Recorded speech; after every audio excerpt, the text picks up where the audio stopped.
Hi friends, आजच्या व्हिडिओत आपण बघणार आहोत भगवान श्रीकृष्णांचा मृत्यू कुठे आणि कसा झाला। सोमनाथमधून 5 मिनिटांवर असलेल्या वेरावळमध्ये हे मंदिर स्थित आहे। हेच ते मंदिर जिथे भगवान श्रीकृष्णांनी स्वतः आपला देह त्यागला आणि पृथ्वीवरील आपली लीला समाप्त केली। वेरावळमधील भालका तीर्थ या मंदिराचं महत्त्व खूप मोठं आहे। पौराणिक कथेनुसार व्हिडिओत दिसणाऱ्या वडाच्या झाडाखाली भगवान श्रीकृष्ण विश्राम करत बसले होते।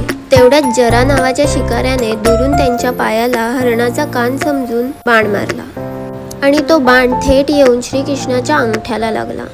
तुम्ही व्हिडिओत बघू शकता, शिकारी जरा हा भगवान श्रीकृष्णांची आपल्या चुकीबद्दल माफी मागत आहे। सर्वात महत्त्वाचं म्हणजे ज्या वटवृक्षाखाली श्रीकृष्ण विश्राम करत होते तो आजही आपल्याला इथे पाहायला मिळतो।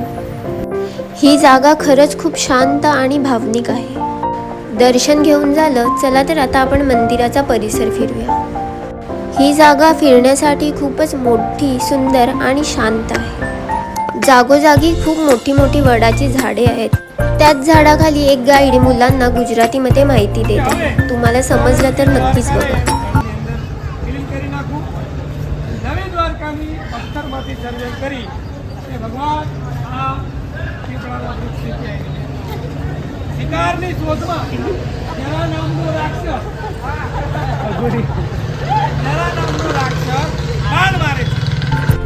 अजून जर तुम्हाला श्रीकृष्णाबद्दल माहिती हवी असेल तर या मंदिराला नक्की भेट द्या आणि व्हिडिओ आवडला असेल तर लाईक करा।